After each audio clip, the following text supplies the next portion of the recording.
Just this morning, when I woke up at Sumdo in Ladakh, one of the nomadic settlements here, I was woken up with this surprise good news that President Joe Biden has signed the Resolve Tibet Act into law this morning, which is 13th of July in India and 12th of July in the United States.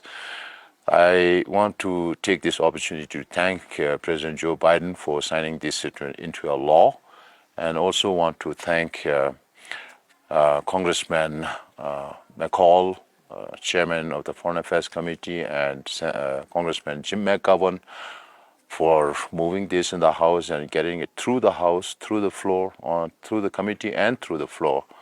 And I also want to thank Senator Young from the Republican side, Todd Young, and Senator Merkley from the Democrat side, and also the president of the chairman of the Senate Foreign Relations Committee, Senator Ben Cardin, for all their support to getting it through the Senate committee and also the Senate floor with unanimity. This is a shift in the U.S. policy on Tibet and on how to resolve the Sino-Tibet conflict or dispute, as it's mentioned in the law.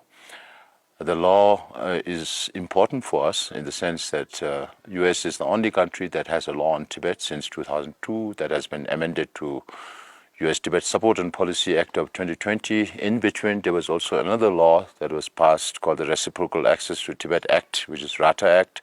This is the fourth in line, which is very important politically for us because this act or the law talks about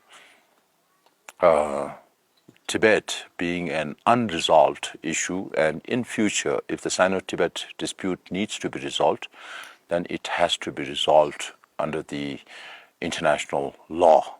The law also talks about the Tibetan people's right to self-determination, which is there in international law. The law also talks about not accepting China's propaganda or China's assertion that Tibet has been part of China since ancient times, which the United States does not recognize, and His Holiness has also not recognized. So this particular provision talks about countering China's false information or false narrative on Tibetan history, on its people, institutions, and His Holiness the Dalai Lama. And the last part of this act also talks about the territory of Tibet, which does not restrict only to Tibet Autonomous Region, which is being defined by China as Tibet, and they have now renamed as Xizang.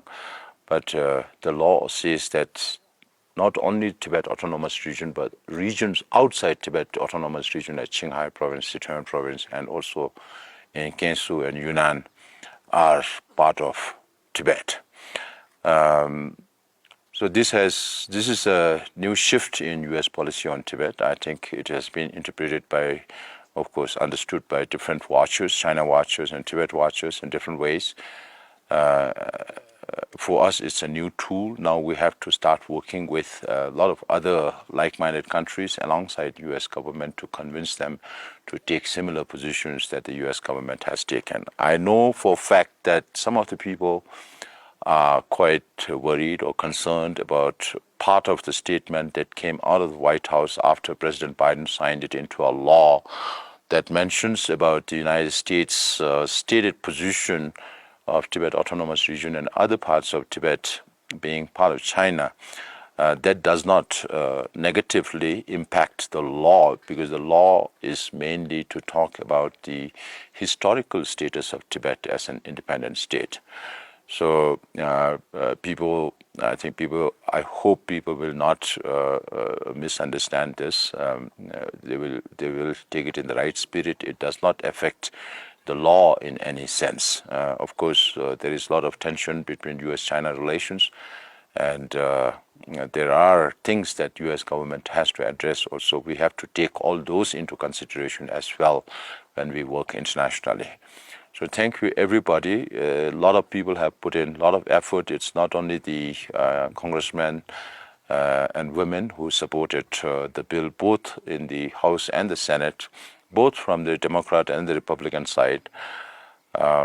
there has been a lot of effort also from our side in the form of the strategy that came out of the CDA since April 2022. And this has been in the works for the last 2 years and 2 months. The leadership in the Office of Tibet and the Department of Information and International Relations have been are very inspiring. In this case, the Representative Namgyal Chudula has played a key role in this. The leadership in the International Campaign for Tibet, particularly Richard Gere, who's a very good friend, old friend. He has made it a point to come with us and lobby at the Hill. Every time I visited the United States, I visited there 6 times. 4 times he was with us. One time he was physically not able to join us, but he joined us online. And I want to thank Richard Love for all your support and help and guidance in pushing this bill forward, and the leadership in the ICT led by President Tenzula and Pujula and France, all of whom have worked very, very hard to get this through over the last 2 years and 2 months, and amply supported by Tibet lobbyists, the young Tibetans who have been to Washington over many years. And particularly this year on March 11th and 12th, there were more than 200 Tibetans lobbying at the Hill, particularly on this bill. And there has been a lot of Tibet supporters who have written to leaders to support this bill. And the Tibetan communities have also played a very important role. So from this experience, we know that if we put in all our energy for a positive direction, it's possible to achieve results. And credit goes to every single one of us who have worked on this. And let this be a lesson in how we should work together to push our cause internationally in future. So thank you very much. It means a lot to the Tibetans inside and outside. And we have to pick or work on the momentum that we have already built. So let's get this done, and we have to do it together. So thanks. I want to thank everyone again, and everyone knows that all this is happening because of the blessing of His Holiness the Dalai Lama. So I want to thank His Holiness also for his swift recovery. I want to inform you that His Holiness since yesterday have been starting to walk independently on his own without support, and His Holiness is recovering very well. And I want to thank every Tibetan and non-Tibetans who have prayed for His Holiness' recovery. And till His Holiness gets well, we should continue to pray for his speedy recovery, and that will help the long-term sustainability of the Tibetan movement. Thank you very much.